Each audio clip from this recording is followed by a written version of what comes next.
بہت لمبی. حضرت عمر رضی اللہ تعالیٰ عنہ فجر کی نماز پڑھا رہے اور پہلی رکعت کے دوسرے سجدے سے اٹھ رہے. بولو کیا کر رہے؟ اٹھ رہے. اللہ اکبر کہہ کے دوسری رکعت کے لیے اٹھ رہے. اچانک پہلی صف میں سے ایک پلان کیا ہوا غلام جس کا نام تھا فیروز. کیا نام تھا؟ فیروز. بس وہ وہاں سے نکلا، پورا کالا کمبل تھا، اس کے ہاتھ میں کھنجر تھا اور کھنجر میں زہر بھرا ہوا تھا. وہ سیدھے یوں آگے آیا اور حضرت عمر کے پیٹ میں ڈال دیا اور حضرت عمر وہی پیٹ پکڑ کر بیٹھ گئے. اور پہلے یہ بات سن لو، حضرت عمر رضی اللہ تعالیٰ عنہ کی شہادت بھائی بہت پیاری. اور آپ کو معلوم ہے حضرت عمر رضی اللہ تعالیٰ عنہ کا یہ پہلی محرم کو کیا ہوا؟ شہید ہوئے نا. کیسے شہید ہوئے؟ ایسے نہیں کہ آپ کے سامنے دشمن آ گیا اور آپ کو مارا اور آپ نے مارا. نہیں، حضرت عمر تو فجر کی نماز پڑھا رہے تھے. پہلی محرم نے ذی الحجہ کی 26ویں تاریخ یا ایک روایت میں 24ویں تاریخ ذی الحجہ کی. آپ کون سی نماز پڑھا رہے تھے؟ فجر کی نماز. آپ فجر کی اس وقت ایسے بڑی بڑی لائٹیں نہیں ہوتی تھی، آپ فجر کی نماز پڑھا. اور اس زمانے میں فجر کی نماز بہت لمبی ہوتی تھی، بہت لمبی. حضرت عمر رضی اللہ تعالیٰ عنہ فجر کی نماز پڑھا رہے اور پہلی رکعت کے دوسرے سجدے سے اٹھ رہے. بولو کیا کر رہے؟ اٹھ رہے. اللہ اکبر کہہ کے دوسری رکعت کے لیے اٹھ رہے. اچانک پہلی صف میں سے ایک پلان کیا ہوا غلام جس کا نام تھا فیروز. کیا نام تھا؟ فیروز. بس وہ وہاں سے نکلا، پورا کالا کمبل تھا، اس کے ہاتھ میں کھنجر تھا اور کھنجر میں زہر بھرا ہوا تھا. وہ سیدھے یوں آگے آیا اور حضرت عمر کے پیٹ میں ڈال دیا اور حضرت عمر وہی پیٹ پکڑ کر بیٹھ گئے. اور کسی نے آگے آ کر نماز پڑھا دی. فجر کی نماز مکمل ہو گئی اور حضرت عمر کو اتنا خطرناک زخم لگا تھا کہ دودھ پیتے تھے تو پیٹ کے راستے سے باہر آ جاتا تھا، شہد ڈالتے تھے تو پیٹ کے راستے سے باہر آ جاتا، کھجور کا جوس رکھتے تھے تو پیٹ کے راستے سے باہر آ جاتا تھا. حضرت عمر رضی اللہ تعالیٰ عنہ اسی حال میں تڑپتے رہے. وہ پہلی محرم. بولو کون سی محرم؟ کیسے گئے اللہ کے پاس؟ کیسے گئے؟ کیسے گئے اللہ کے پاس؟ کیسے گئے؟ پہلی محرم. آپ کو یقین ہو گیا اب میرا وقت آ گیا. اپنے بیٹے کو بلایا، کہا بیٹا زخم اچھا نہیں ہو رہا ہے، جو کھاتا ہوں سب باہر آ جاتا ہے. تو بیٹے نے کیا کیا؟ ایسے پلاٹھی مار کے بیٹھ گئے. بیٹے کا نام حضرت عبداللہ. بولا حضرت عبداللہ. اپنے ابا کے سر کو اپنی گود میں رکھ دیا اور کہا ابا آپ تو بہت پیارے، ابا آپ نے جو انصاف کیا ایسا انصاف کوئی نہیں کر سکتا. ابھی تو تعریف کر رہے تھے. کہا بیٹا ایک کام کر میرے سر کو تیری گود پہ سے اٹھا دے. تو کہا ابا میرے لیے فخر کی بات ہے کہ آج میرا ابا میرے پاؤں پر ہے. کہا نہیں، اب میں تیرے پاؤں کا حقدار نہیں ہوں، اب میں زمین کی مٹی کا حقدار ہوں. ڈال دے مجھے مٹی پر ڈال دے. اب معلوم ایک تو پیٹ میں زخم لگا ہوا ہے، مرہم پٹی ہوئی ہے، اور حضرت عمر پوری زمین پر یوں لوٹ پوٹ اور ایک ہی جملہ کہتے ہیں تبًا لک یا عمر ان لم یغفر ربک. لوٹ پوٹ کرتے کہتے ہیں عمر برباد ہو جائے گا اگر اللہ تجھے معاف نہیں کرے گا. عمر تو برباد ہو جائے گا اگر اللہ تجھے معاف نہیں کرے گا. پھر جب ایک دم آخری وقت قریب آیا نا، کیا کہا؟ اپنے بیٹے کو بلائے، کہا بیٹا جاؤ نا ہماری ماں کے پاس جاؤ. کون ماں؟ حضرت عائشہ. کون؟ اور جا کر کہو نا، حضرت عائشہ کو جا کر پوچھو نا کہ اللہ کے رسول تو ان کے گھر میں آرام کر رہے، ان کے ابا بھی آرام کر رہے، ایک جگہ خالی ہے. اور مجھے معلوم ہے وہ عائشہ نے اپنے واسطے رکھی ہے، لیکن اماں کو کہو وہ جگہ عمر کو دے دے، وہ جگہ عمر کو دے دے. حالانکہ وہ ایک جگہ رکھی ہے اور عائشہ نے اپنے واسطے رکھی ہے. تو بیٹے گئے، آئے، آ کر کہا اماں نے پرمیشن دے دی. بولو سبحان اللہ. حضرت عمر ایسے حال میں بھی مسکرائے اور کہا دیکھو ہو سکتا میں زندہ ہوں، شاید میرے ڈر کی وجہ سے یہ پرمیشن دی ہو، میرے مرنے کے بعد پھر ایک مرتبہ پوچھ لینا، اگر عائشہ اجازت دے دے مجھے وہیں لٹا دینا، کیونکہ میرے نبی زندگی بھر کہتے تھے جہاں میں رہتا ہوں وہاں میرا ابو بکر اور عمر بھی رہتا ہے. تو میں چاہتا ہوں کہ ہم تینوں ساتھ میں رہے، اور اللہ نے وہ کر کے بتایا میرے پیاروں. لیکن یہی پہلی محرم تھی جو حضرت عمر رضی اللہ تعالیٰ عنہ وہ 4 دن یا 6 دن آپ نے درد میں نکالے، اور اس کے بعد پہلی محرم کو اللہ کو پیارے ہو گئے. بولو انا للہ و انا الیہ راجعون. لیکن ایک بہت بڑا سبق دے کر ہم کو گئے ہیں. آج سے کون کون ارادہ پکا کرتا جو حضرت عمر سبق دے کر گئے، جو ایک بیوہ عورت پہ رحم کرنے والے. جو ایک جانور کبوتر پہ رحم کرنے والے. اور حضرت عمر کے ایسے معلوم نہیں کتنے واقعات ہوں گے جو جانوروں پر رحم کیا. صحابہ کرام نے جانوروں پر رحم کیا, ہمارے آقا صلی اللہ علیہ وسلم نے جانوروں پر رحم کیا. آج ہم سے ہماری ماں کے اوپر رحم نہیں ہوتا. کیا قصور تھا ماں کا 9 مہینے تک پیٹ میں رکھا؟ آج کے زمانے میں دیکھو کسی کی بیوی پریگننٹ ہوتی ہے, ہر 2 مہینے پر سونوگرافی. بولو ہوتا کہ نہیں ہو رہا ہے؟ انجیکشن. اور میری بیوی آرام کرنا, میں کھانا باہر سے لے کر آؤں گا. بتاؤ یہ جو کچھ ہو رہا ہے ہماری ماں کے ساتھ ہوا تھا؟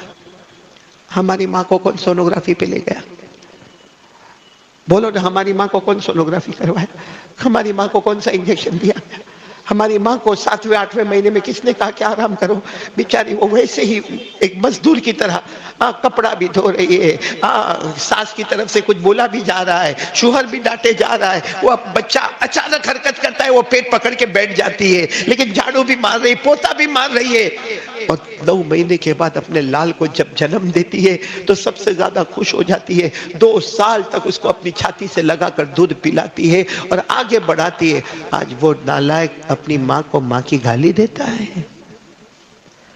آج وہ بے شرم کہتا ہے رہنا تو رہے, نہیں تو راستہ پکڑو, یہ گھر میرا اور میری بیوی کا ہے. میرے پیارو, نیا سال شروع ہوا ہے, یوں سمجھو کہ میں ایک نیا ایمان لے کر زندہ کروں گا انشاءاللہ. آج تک جو ہوا وہ ہوا, صبح کا بھٹکا ہوا شام کو واپس آئے, اسے بھٹکا ہوا نہیں کہتے. کوئی نبی آنے والا نہیں, لیکن ایک مرتبہ ہمارے نبی نے فرمایا لو کان بعدی نبی لکان عمر. ہمارے نبی نے فرمایا ہاں صحیح ہے, میرے بعد کوئی نبی نہیں, کوئی لا نبی بعدی. ہمارے نبی نے فرمایا میرے بعد کوئی نبی نہیں, لیکن اگر اللہ کسی کو نبی بناتے تو عمر کو نبی بناتے. سوچو عمر کا ایمان کتنا مضبوط ہوگا, پہاڑ جیسا ایمان ہوگا کہ نہیں ہوگا. بلکہ آپ کو ایک بات بتاؤں, حضرت عمر کا ایمان کیسا ہے معلوم ہے؟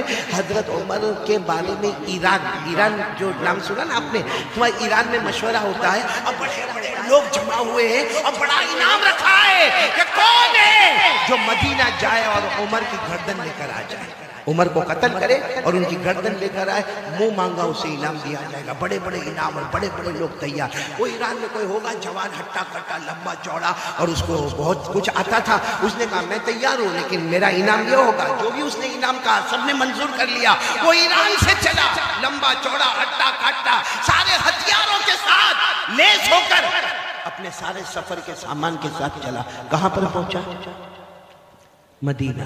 کیونکہ حضرت عمر امیر المومنین مدینے میں تھے, حضرت عمر امیر المومنین تھے اور چھوٹے امیر المومنین نہیں تھے. 22 لاکھ مربع میل پر اکیلے حکومت کرنے والے. بولو کون؟ حضرت عمر. حضرت عمر 22 لاکھ مربع میل پہ حکومت کرنے والے, وہ ایران کا جوان.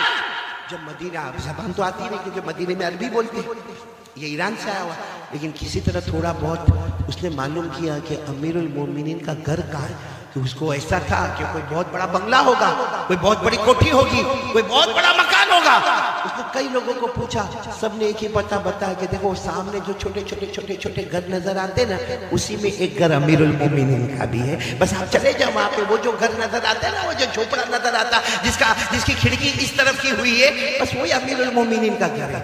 یہ ایران والا گھبرایا کہ اگر عمر یہاں پر ہے, بولو اگر عمر, آواز سے بولو اگر عمر, قتل کرنا بہت مشکل ہے کیونکہ محلہ ہے, سارے محلے والے جمع ہو کے میرے بوٹی ہڈی توڑ دیں گے, کیونکہ محلے میں کسی کو قتل کرنا بہت مشکل ہے. لیکن کہا معلوم تو کرے کہ کیا معاملہ ہے. گئے اور وہاں جا کر بتایا کہ میں مسافر ہوں, امیر المومنین عمر کو ملنے آیا. تو اندر سے گھر میں سے آواز آئی عمر گھر میں نہیں ہے, وہ تو اونٹوں کو چرانے جنگل میں گئے ہیں. امیر المومنین عمر سو رہے ہیں. بولو سبحان اللہ. بولو کیا کر رہے ہیں؟ سو. اس نے کہا یہ تو موقع اور بھی اچھا ہو گیا. ارے پہلے محلے میں مارتا تو بڑا مشکل معاملہ تھا, ارے جنگل میں بھی اگر مارتا تو 2-4 میرے اوپر حملہ کرتے. لیکن یہاں تو سو رہے، سونے والے کو مارنا تو بہت آسان ہے، بہت آسان ہے۔ یہ عمر کے قریب جا رہے ہیں، بولو بولو بولو بولو، یہ ایران والا کس کے قریب جا رہے ہیں؟ عمر کے قریب، عمر کے قریب۔ ابھی عمر کے قریب یار کم سے کم 5 یا 10 قدم کا فاصلہ باقی تھا، بس سیدھے جا کے حملہ کرنا تھا کہ اچانک دھاڑ سے آواز آئی، دھاڑ سے آواز آئی تو یہ چوکے، کیا ہوا، کون ہے کون ہے؟ وہ دیکھا پیچھے شیر آ رہا ہے، بولو جنگل کا۔ یہ اور خوش ہو گئے کہ اب تو میرے کو مارنے کی ضرورت بھی نہیں، اب کون مارے گا؟ شیر مارے گا، کیونکہ یہ تو بہت ہوشیار، بہت لمبا چوڑا ہٹا کٹا سیدھے درخت کے اوپر چڑھ گیا، بڑا اونچا درخت تھا، درخت کے اوپر چڑھ گیا، کہا میں درخت کے اوپر سے بیٹھ کے تماشا دیکھوں گا، اب تو میرے کو مارنے کی بھی ضرورت نہیں، شیر آئے گا، حملہ کرے گا، پھاڑے گا، شیر چلا جائے گا، میں گردن لے کے وہاں ایران پہنچ جاؤں گا اور میرا انعام پکا ہو جائے گا۔ یہ سوچ کر وہ درخت پر چڑھ گیا، شیر آیا، اب وہ درخت پر سے دیکھ رہا ہے، شیر آ گیا، حضرت عمر کے بالکل قریب آ گیا، اور حضرت عمر سوئے نا، شیر اس کے گول گول گھوم رہا، بولو سبحان اللہ۔ ایک چکر لگایا، 2 چکر لگایا، 3، وہ شیر چکر پہ چکر لگاتا ہے، یہ اوپر درخت پہ سے، یہ ایران والا کہتا میں حیران، ارے شیر ہے، یہ انسان خور ہے، ارے یہ حملہ کرتا ہے۔ تو عمر کے چاروں طرف گھوم رہا ہے، کیا کرتا؟ یہ کہتے ہیں میرے پیدا کرنے والے کی قسم میں درخت پر تھا، وہاں سے میں نے دیکھا کہ عمر کی آنکھ کھلی، بولو سبحان اللہ۔ یوں ہاتھوں کو اپنے آنکھوں پر ملا اور کچھ دعا پڑھی، اور دعا پڑھنے کے بعد شیر کو کہا کیا ہوا، جاؤ جاؤ ادھر سے جاؤ۔ کہتا صرف حضرت عمر نے اشارہ کیا، شیر دوڑتا دوڑتا جنگل کی طرف چلا گیا۔ عمر کا صرف آرڈر تھا جاؤ، جاؤ یہاں کیا کر رہے ہو میرے پاس؟ کہتے وہ چلا گیا، یہ درخت سے سیدھے نیچے آئے حضرت عمر کے سامنے، حضرت عمر بھی چونکے، لوگ سامنے سے آتے، پیچھے سے آتے، دائیں سے آتے، بائیں سے آتے، تم اوپر سے نیچے آئے، کیا ہوا؟ حضرت عمر نے کہا کیا ہوا، کہاں سے آئے ہو، مسافر نظر آتے ہو۔ ایران والے کی آنکھوں میں آنسو تھے، کہا سب بات میں بتاؤں گا، پہلے مجھے کلمہ پڑھا دو، پہلے مجھے کلمہ پڑھا دو۔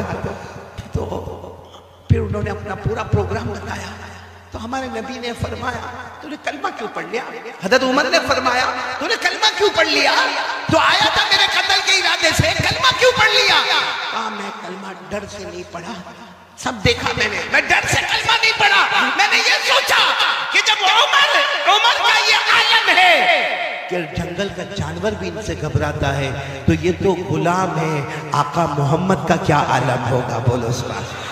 جب عمر کا یہ عالم ہے تو عمر کے نبی کے ایمان کا کیا عالم ہوگا۔ خیر مجھے آپ کو بتانا ہے کہ حضرت عمر کا ایمان، بولو کیسا تھا؟ مضبوط تھا نا؟ نہیں بولو نا کیسا تھا؟ مضبوط تھا۔ جنگل کے شیر بھی غلامی کرتے تھے کہ نہیں کرتے تھے؟ لیکن آج میں آپ کو جو پوائنٹ پر، یہ میں نے واقعہ اس لیے سنایا، پوائنٹ پر لانا چاہتا ہوں۔ حضرت عمر امیر المومنین، ساتھ میں بولو حضرت عمر امیر المومنین، 22 لاکھ مربع میل پہ اکیلے حکومت کرنے والے۔ لیکن حضرت عمر کی ایک عادت تھی، رات کو اپنا کپڑا بدل دیتے تھے، بھیس بدلتے تھے، اور پورے مدینے کا چکر لگاتے تھے، گاؤں کا، دیہات کا، گلیوں کا۔ کیوں چکر لگاتے تھے؟ کوئی غریب ہوگا، کوئی مسکین ہوگا، کوئی یتیم ہوگا، کوئی بیوہ ہوگی، کوئی لاچار ہوگا، کوئی مجبور ہوگا، میرے تک نہیں پہنچا ہوگا، میں امیر المومنین ہوں، مجھے پتا تو ہونا چاہیے کہ میرے علاقے میں کوئی پریشان تو نہیں۔ حضرت عمر بھیس بدل کے جا رہے تھے، رات کو تہجد کا وقت تھا، حضرت عمر ایک گھر کے پاس گئے، گھر میں سے قرآن پاک کے پڑھنے کی آواز آ رہی ہے، بولو سبحان اللہ۔ اور کیا قرآن پڑھا جا رہا ہے؟ پڑھنے والے کوئی بھی صحابی ہوں گے، آواز بہت پیاری ہوگی، وہ قرآن پڑھ رہے ہیں، وَالطُّورِ وَكِتَابٍ مَّسْطُورٍ فِي رَقٍّ مَّنشُورٍ وَالْبَيْتِ الْمَعْمُورِ وَالسَّقْفِ الْمَرْفُوعِ وَالْبَحْرِ الْمَسْجُورِ إِنَّ عَذَابَ رَبِّكَ لَوَاقِعٌ مَا لَهُ مِن دَافِعٍ۔ یعنی وہ پڑھنے والے تو اپنا قرآن پڑھ رہے، 27واں پارہ سورہ طور پڑھ رہے، لیکن اس میں ایک آیت آتی ہے إِنَّ عَذَابَ رَبِّكَ لَوَاقِعٌ، اگر اللہ کا عذاب آ گیا مَا لَهُ مِن دَافِعٍ، کوئی بچانے والا نہیں ہوگا۔ حضرت عمر کے کان میں جب یہ آیت آئی، جانتے تھے، عربی جانتے تھے، وہیں بیٹھ گئے۔ اب معلوم ہے وہاں تہجد کے وقت سے وہ دیوار کا ٹیک لگا کر بیٹھے، فجر کی اذان ہو رہی ہے، حضرت عمر کی داڑھی مبارک بھی آنسو سے تر ہے، اور ایک ہی بات کہہ رہے ہیں، اللہ عمر پر تیرا عذاب آئے گا تو عمر کو کون بچائے گا؟ اللہ عمر پر تیرا عذاب آئے گا تو عمر کو کون بچائے گا؟ اب فجر کی اذان ہونے لگی، امامت کس کو کرانا ہے؟ حضرت عمر کو، امیر المومنین وہی ہے۔ اور اس زمانے میں ایسا ہوتا تھا کہ اذان ہوتی تھی اور سارا مجمع، سارا کا سارا مجمع فجر کی نماز کے لیے جا رہا ہے، اذان ہو رہی ہے اور سارا مجمع جا رہا ہے، لیکن سب کی نظر پڑ رہی ہے کہ ہمارے امام صاحب کون؟ حضرت عمر یہ رو رہے ہیں، لیکن کسی کی ہمت نہیں کہ عمر کو جا کر پوچھے۔ سب مسجد میں سنتیں پڑھ رہے ہیں یا گھر سے سنتیں پڑھ کے جا رہے ہیں، لیکن پھر سب لوگ مشورہ کرتے کہ ان کو کون کہے گا، وہ تو روئے جا رہے ہیں۔ تو ان کے بیٹے حضرت عبداللہ گئے اور جا کر کہا، ابا سب لوگ انتظار کر رہے ہیں، فجر کا وقت ہو گیا ہے، آپ کی سنتیں باقی ہے، آپ کو امامت کرانا ہے۔ تو حضرت عمر نے اپنے بیٹے کو کہا، بیٹا کیا کروں؟ جب عمر پر اللہ کا عذاب آئے گا تو عمر کو کون بچائے گا؟ عمر پر اللہ کا عذاب آئے گا، عمر کو کون بچائے گا؟ ان کے بیٹے وہ ان سے بھی نرم دل تھے، ابا کی گود میں سر رکھا، کہا ابا آپ نے تو بہت کام کیے، آپ کے بیٹے پر عذاب آئے گا تو کون بچائے گا؟ میرے دوستو، یہ وہ لوگ تھے جو اس سے ڈرا کرتے تھے کہ اللہ کا عذاب آئے گا تو کون بچائے گا۔ میرے جوانوں، آج ہم لوگ نشہ کرتے ہیں نا، نشہ کرتے ہیں نا، کسی کو بیڑی کی عادت، کسی کو سگریٹ کی عادت، کسی کو تمباکو کی عادت، کسی کو گٹکا ویمل کی عادت، کوئی ڈرگز لیتا ہے، کوئی پاؤڈر کھاتا ہے، کوئی کھانسی کے سیرپ پیتا ہے۔ کیا ہم کو یہ ڈر نہیں؟ حضرت عمر کو تو ڈر ہے کہ میرے اللہ کا عذاب آئے گا تو مجھے کون بچائے گا۔ ہم کیا، ہمارا ایمان اتنا مضبوط ہو گیا کہ ہم اللہ کو بھول گئے؟ کیا کریں گے میرے پیارو؟ اللہ کو بھول کے موت تو آنی ہے نا۔ ارے بولو، آنی کہ نہیں آنی؟ کب تک یہ جوانی کا نشہ رہے گا؟ کب تک یہ جوانی کا نشہ رہے گا؟ اور یہ جتنی چیزیں ہم استعمال کرتے ہیں نا، چاہے بیڑی ہو، سگریٹ ہو، تمباکو ہو، گٹکا ہو، ڈرگز ہو، پاؤڈر ہو، ایندی ہو، یہ جتنی چیزوں کا ہم استعمال کرتے ہیں، ہم سمجھتے ہیں آئی ایم ینگ، میں جوان ہوں، میرے پاس ویسٹرن سٹائل ہے، میرا چلنے کا طریقہ، میرا بولنے کا طریقہ، میری بائک، میں بہت ہوشیار ہوں۔ میرے پیارو، جس دن ایک بیماری آتی ہے نا، پھر بچانے والا کوئی نہیں ہوتا۔ صحیح کہہ رہا ہوں غلط کہہ رہا ہوں؟ کتنے لوگوں کو کینسر ہو گیا؟ ورنہ پہلے ہمارا جوان، آپ نے یہاں جدو پور میں بھی دیکھا ہوگا، ہمارا جوان بائک پر بیٹھتا ہے اور بالکل جہاں سارا مجمع ہوگا نا، وہاں جا کے ٹریفک نہیں ہے، لیکن زور سے بائک کا بریک مارے گا۔ کیوں بائک کا بریک مارے گا؟ سب لوگ دیکھیں، اور پھر وہ جیب میں سے نکالے گا۔ کیا بولتے آپ نے؟ ہاں، پھر یوں ہاتھ پہ تھوڑا ٹک ٹک ٹک ٹک کرے گا، پھر یوں کھولے گا، اور پھر آ کر کے ایسا پیے گا جیسے شربت پی رہا ہے۔ صحیح ہے کہ نہیں؟ لیکن یہ جو چیز غلط ہے وہ غلط ہے، نشہ غلط ہے تو غلط ہے، پاؤڈر کھانا غلط ہے تو غلط ہے، ڈرگز لینا غلط ہے تو غلط ہے۔ ہوتا کیا ہے معنی میں؟ نہیں سدھرتا نہیں ہے، کیوں روز روز روز روز لیتا جاتا ہے، پھر یہ جو منہ ہے نا، منہ یہ چھوٹا ہو جاتا ہے۔ کیسا ہو جاتا ہے؟ پھر کیا کرتا ہے معلوم ہے؟ یوں ہاتھ میں لے کے یوں کرے گا، ایک ہاتھ سے دروازہ کھولے گا، دوسرے ہاتھ سے انٹر ہو جائے گا۔ صحیح کہہ رہا ہوں غلط کہہ رہا ہوں؟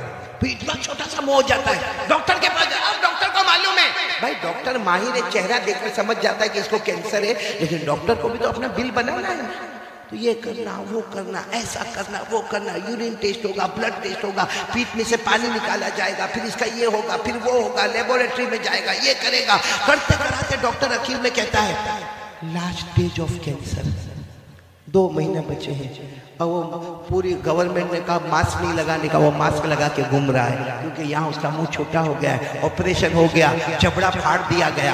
میرے پیارو، کیا قیامت میں اس کا جواب نہیں دینا پڑے گا؟ مفتی علی کا ایک بڑا عجیب معاملہ، میں گجرات میں تھا، ایک نے میرے کو آ کر کہا مولانا میرا بھائی 32 سال کا ہے، وہ کھا کھا کے تمباکو کھا کھا کے کینسر ہو گیا، مر گیا، وہ شہید ہوا کہ نہیں ہوا؟ یعنی وہ میرے کو فتویٰ پوچھتا کہ مولانا لکھ کے دے دو نا کہ میرا بھائی شہید ہو گیا، میں میرے خاندان والوں کو بتاؤں۔ میں نے کہا گٹکا کھا کے مرا، تمباکو کھا کے مرا، آپریشن کرا کے مرا۔ میں نے کہا سنو، میں آج مسئلہ بتاتا ہوں، کوئی اپنے گناہوں کی وجہ سے بیمار پڑے، کوئی اپنے گناہوں کی وجہ سے، بھائی ہمارے گناہوں کی وجہ خراب ہو گیا, ہمارے گناہوں کی وجہ سے اگر ہمارا ہاتھ اور پاؤں خراب ہو گیا تو اللہ فرماتے قیامت میں ایک ایک بدن کے ٹکڑے کا جواب دینا پڑے گا. یہ قرآن میں لکھا ہے, قرآن میں 15واں پارہ. اللہ تبارک و تعالیٰ فرماتے ہیں ان السمع والبصر والفؤاد كل اولئک کان عنہ مسئولا. اللہ تبارک و تعالیٰ فرماتے تیرے کانوں کا, تیری آنکھوں کا, تیرے دل کا, بدن کا جو بھی ٹکڑا تو نے گناہوں کی وجہ سے ڈیمیج کر دیا, بولو کل قیامت میں. ہاں لیکن اگر آدمی نے کبھی بیڑی, سگریٹ, تمباکو, گٹکا کچھ نہیں اور بیچارے کو کینسر ہو گیا, ہاں فتویٰ دے دو کہ شہید ہو کر دنیا سے جا رہا ہے. لیکن میرے پیاروں, کیا یہ سب کرنا جائز ہے جو ہم کرتے ہیں؟ کیا ہم کو اللہ کا ڈر نہیں لگتا؟ میرے دوستو, کینسر والے کو پوچھو کیسا روتا ہے, کیسا روتا ہے, آخری گھڑی میں کیا کیا حالات اس کے اوپر آتے ہیں. میرے دوستو, وہ کینسر جب بدن میں پھیلنے لگتا ہے لیکن پھر بھی ہماری طبیعت میں سدھار نہیں آتا نا. ہم نہ تو اپنی ماں کے بنے, ہم صحیح میں اپنی ماں کے بھی نہیں بنے, اپنے ابا کے بھی نہیں بنے, ہم اللہ کے بھی نہیں بنے اور مصطفیٰ کے بھی نہیں بنے. ہم کو صرف اپنی مرضی پیاری ہے میرے پیاروں, جس کی وجہ سے آج بربادی اور تباہی کے سوا ہمارے پاس کچھ نہیں ہے. میں پوچھنا چاہتا ہوں, ماں کی کون مانتا ہے؟ ماں کو ماں کون سمجھتا ہے؟ یہ پورا مجمع ہے. اگر یہ اعلان ہو گیا قاری احمد علی کا بیان ہونے والا, یا چلو یہ اعلان ہو جاوے کہ یہاں شادی کا منڈپ لگنے والا, یا اعلان ہو جاوے کہ یہاں پر بہت بڑا فنکشن ہونے والا, یہاں کے ذمہ دار جوانوں کو جمع کریں گے, بھائی کون کون ہمارے ساتھ خدمت کرے گا, کون کون ہمارے والنٹر حضرات ہوں گے. بہت اچھا ہے, سارے کے سارے جوان آ جاتے اور آ کر کہتے آپ لوگوں کو فکر کرنے کی ضرورت نہیں ہے, کرسی لگانا ہمارا کام ہوگا, ٹیبل لگانا ہمارا کام ہوگا, کھانا کھلانا ہمارا کام ہوگا, ارے چاول ہم لے کر آئیں گے, ارے سالن ہم لے کر آئیں گے, ارے منڈپ ہم لگا دیں گے, لائٹ ہم لگا دیں گے. بہت اچھا ہے, مخلوق کی خدمت ہے. لیکن اس میں سے کسی ایک جوان کو پوچھو, ماں کا پاؤں دباتا ہے کہ نہیں دباتا؟ ماں کے سر پہ کبھی محبت سے ہاتھ پھیرتا ہے کہ نہیں پھیرتا؟ آپ کو ایک بہت عجیب بات سناؤں, ہو سکتا آپ کے جدو پور میں نہیں ہوئے اور بولو آمین نہیں ہوئے, لیکن ایک بہت مالدار ہمارے گجرات کا میرے کو ملا اور اتنا رونے لگا. میں نے کہا بھائی اللہ کا بندہ روتا کائے کو ہے, جو ہے وہ بتا دینا. وہ کہتا میں روتا اس لیے ہوں کہ روز رات کو میں اپنے سیٹنگ روم, بھائی بڑا مالدار ہے, کہا میرا کمرہ ہے, میں عشاء کی نماز پڑھ کے وہاں بیٹھ کے میری تسبیحات پڑھتا ہوں, روز رات کو میرا بیٹا گھر میں داخل ہوتا ہے, ہاتھ میں موبائل ہوتا ہے اور میرے سیٹنگ روم میں چکر لگاتے ہیں, موبائل پہ ادھر جا کے بات کرتا ہے, ادھر سے بات کرتا ہے, ادھر بات کرتا, ادھر بات کرتا, پھر اپنے کمرے میں چلا جاتا. ایک بار بھی مڑ کے پوچھتا نہیں کہ ابا آپ کو شوگر ہے, کوئی تکلیف تو نہیں؟ ابا آپ کو پریشر ہے, آپ نے دوا تو لی کہ نہیں لی؟ ابا آپ کا پاؤں تو نہیں دکھتا؟ اور پھر مجھے رو کر کیا کہتا ہے, قاری صاحب کیا بیان میں کہتے ہو؟ بیان میں کہتے ہو کہ باپ جنت کا دروازہ ہے. مجھے کہتا ہے قاری صاحب گواہ رہنا, قیامت میں گواہ رہنا, اس نے اپنے جنت کا دروازہ توڑ دیا ہے, وہ کبھی بھی جنت میں نہیں جائے گا. یہ باپ کی بد دعا نہیں تو کیا ہے؟ پوچھو آج بوڑھے باپ کو پوچھو, کتنا بیٹا پوچھتا ہے, بلکہ باری لگتی ہے باری. کتنے بھائی ہم لوگ؟ 4. کتنے بھائی؟ 5. 15 دن ماں باپ تیرے گھر میں, 15 دن تیرے گھر میں, 15 دن تیرے گھر میں, 15 دن تیرے گھر میں. اللہ کو حاضر ناظر رکھ کر بتاؤ, جب ہم چھوٹے تھے کیا ہمارے ماں باپ نے ہم کو تقسیم کیا کہ میرا بڑا بیٹا وہ گھر پہ رہے گا, میرا دوسرا بیٹا ادھر جا کے رہے گا, تیسرا بیٹا ادھر جا کے رہے گا؟ کیا ہمارے ماں باپ کوئی بندر ہے جو ایک ڈالی سے لے کے دوسری ڈالی, دوسری ڈالی سے تیسری ڈالی؟ میرے پیاروں, یہ جو ہم نشہ کرتے نا, نشہ آپ کو نہیں معلوم, یہ نشہ بہت خطرناک ہے. بولو یہ نشہ بہت خطرناک ہے. آج آپ کو میں ایک واقعہ سنانے جا رہا ہوں, آپ کی عقل حیران ہو جائے گی. میرے دوستو, ایک بہت بڑے اللہ کے ولی بولو یا حدیث کے امام بولو, حضرت فضل بن عیاض, بولو کیا نام؟ آپ سے فضل یاد رکھو, کیا نام؟ حضرت فضل. وہ جب حدیث کا سبق پڑھاتے تھے نا, ہٹے بڑھتا ہوا. وہ زمانہ ایسا نہیں ہوتا کہ مدرسے کے بچے 14 سال 15 سال 16 سال 18 سال 20 سال نہیں, وہاں مدرسہ ایسا ہوتا تھا, کھلا میدان ہوتا تھا جس میں بچے بھی ہے, بڑے بھی ہے, بوڑھے بھی ہے, سب بیٹھے رکھے گئے. اور جب حضرت فضل آتے تھے سارے بچے استقبال کے لیے کھڑے ہوتے تھے. آپ کے سامنے ایسا ٹیبل رکھا ہوتا تھا, اس پر حدیث کی کتاب ہوتی تھی, آپ پڑھانا شروع کرتے تھے. تو اس زمانے میں جو بھی طریقہ پڑھانے کا ہوتا پڑھاتے تھے. ایک سامنے اسٹوڈنٹ بیٹھتا تھا, سامنے ایک اسٹوڈنٹ, سننا, بہت ہوشیار, بہت چالاک.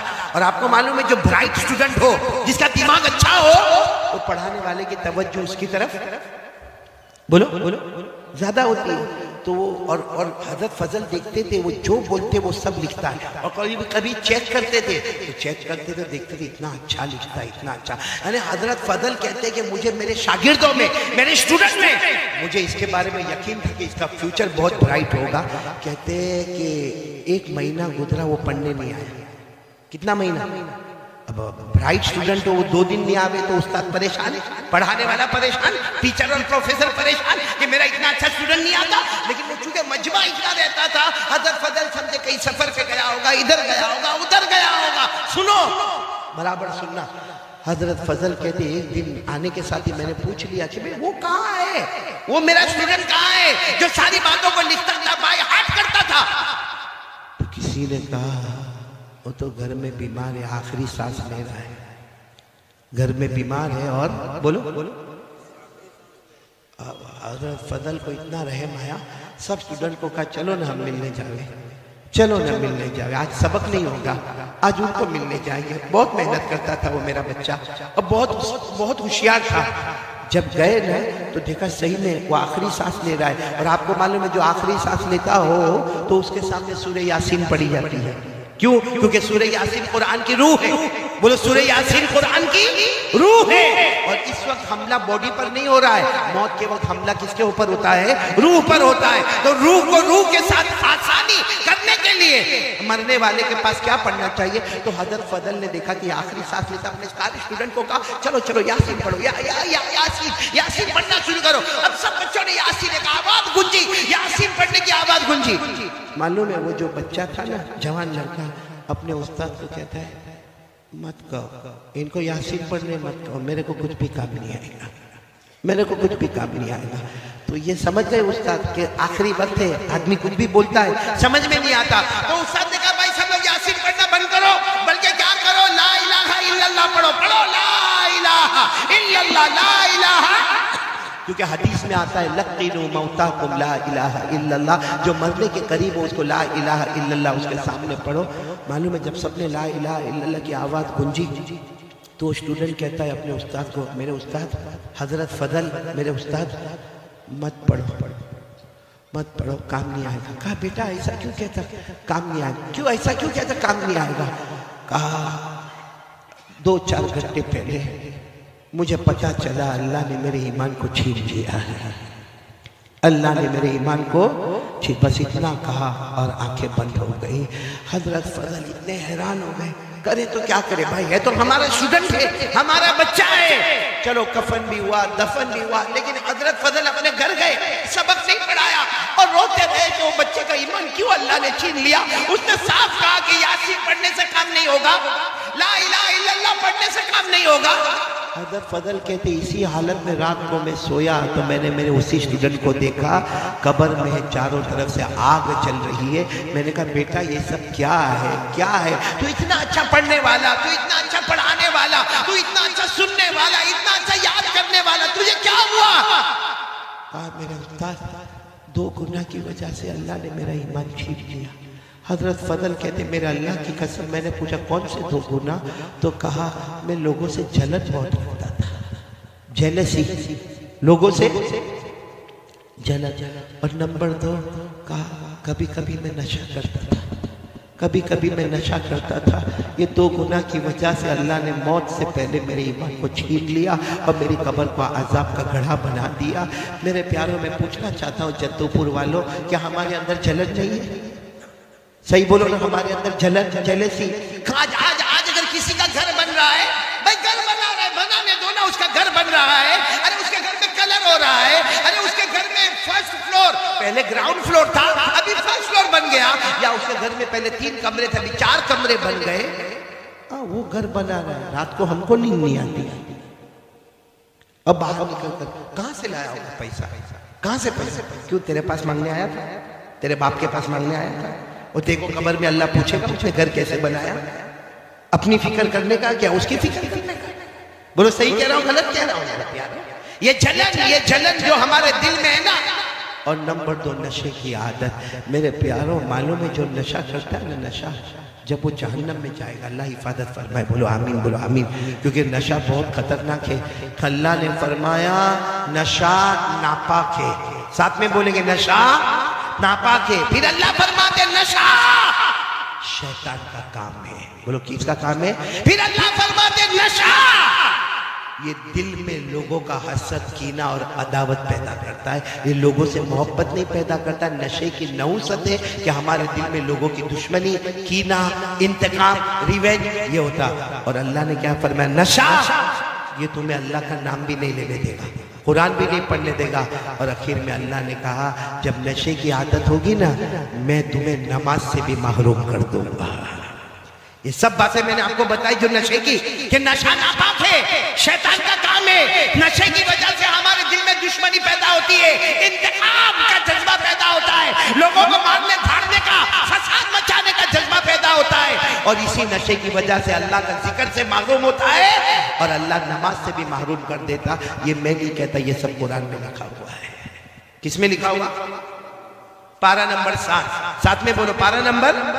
اللہ نے فرمایا میرے ساتھ میں پڑھنا جن کو یاد ہو. اللہ نے 2 آیتوں میں نشے کو بتایا کہ نشہ کتنا گندا ہے. اللہ نے فرمایا یا ایھا الذین آمنوا انما الخمر والمیسر والانصاب والازلام رجس من عمل الشیطان فاجتنبوه لعلکم تفلحون. انما يريد الشیطان العداوة والبغضاء في الخمر ويصدكم عن ذكر الله وعن الصلاة فهل أنتم منتهون. ایک بات بتاتا ہوں اس کے بعد میرے کو یقین ہے کوئی نشہ نہیں کرے گا. بولو نہیں کریں گے انشاءاللہ. اور جیسے دارو کا نشہ ہے نا ڈرگز کا نشہ ہے نا یہ گٹکا جو کھاتے اس کا نشہ ہے نا اسی طرح موبائل بھی ایک نشہ ہے. بولو موبائل بھی ایک اس کے بغیر. آپ دیکھو کسی کو پتا چلا بھائی میرا موبائل گم ہو گیا آپ دیکھو کیا کرے گا یوں دیکھے گا ارے میرے موبائل میں رنگ کر ارے تو میرا موبائل تو دیکھتا ہے. ایسا پریشان ہوگا جیسے اٹیک آ رہا ہے اس کو. بولو ہوتا ہے نہیں ہوتا ہے. اور فجر کی نماز گئی کبھی ایسا ہوا کبھی ایسا جھٹکا لگا اس نے میرے دوست ایک حدیث پاک سنا تو اللہ حفاظت کرے. بولو آمین. لیکن نشے والا جب جہنم میں جائے گا اور جہنم کی آگ جب اس کو تپائے گی تو کیا کرے گا معلوم ہے؟ کہے گا اللہ جہنم کی آگ نے میرے کو بہت تپایا پانی دے دینا اللہ پانی دے دینا اللہ پانی دے دینا اللہ. اوپر جو جہنمی ہوں گے ان کے بدن سے جو خون نکلتا ہوگا پیپ نکلتا ہوگا پیشاب نکلتا ہوگا وہ اللہ اس کے منہ میں ڈالیں گے. پانی چاہیے نا پانی چاہیے. لے اوپر والے جہنمی کے بدن کا خون نکلا پیپ نکلا ارے اس کے بدن میں سے پیشاب نکلا پی تو کہے گا اللہ میں نے پانی مانگا یہ تو بہت گندی چیز ہے. اللہ کہیں گے آج وہ پلاؤں گا جو تجھے پسند نہیں ہے کیونکہ دنیا میں تو وہ پیتا تھا جو مجھے پسند نہیں تھا. اس لیے میرے پیاروں ہاتھ جوڑ کر آپ سے اپیل کرتا ہوں 2 چیزیں ہمارے نبی چھوڑ کر گئے ہیں. ان میں سے پہلی چیز میں نے آپ کو بتا دی وہ کیا ہے. کون آج سے تیار ہو رہا ہے روزانہ یہ پورا جدو پورا تیار ہو جاوے ماشاءاللہ. دیکھو یہ 2 چیز اگر ہمارے پاس ہوگی تو سب گندی عادتیں ختم. کوئی کہتا ہے نا ارے مولانا کو کیا معلوم ہے ہم کو نشے کی عادت ہو گئی اب نشہ تھوڑی چھوٹے گا. کوئی کہتا ہے میرے کو موبائل کی عادت ہو گئی اب موبائل تھوڑی چھوٹے گا. کوئی کہتا ہے کہ میرے کو پینے کی عادت ہو گئی وہ پینا تھوڑی چھوٹے گا. نہیں میرے پیاروں ہمارے نبی سے بڑھ کر کوئی نہیں. ہمارے نبی نے فرمایا 2 چیز کو تیرے ہاتھ میں رکھ لے دنیا بھی تیری ہوگی آخرت بھی تیری ہوگی. جس میں سب سے پہلے کیا فرمایا ہمارے نبی نے؟ قرآن. آواز نہیں آ رہی آپ لوگوں کو؟ قرآن. بہت ٹھنڈے ہو گئے آپ لوگ. بند کر دوں بیان؟ کون سی چیز پہلی بولو؟ میں ہر جگہ پر آج ایک ہی اعلان کرتا ہوں قرآن پڑھو گے انشاءاللہ. آج پورا جدو پور ماں بہنیں بیٹیاں آپ سب ارادہ کریں. میں آپ سے زیادہ وقت نہیں مانگتا آدھا گھنٹہ 24 گھنٹے میں 23.5 گھنٹے آپ کے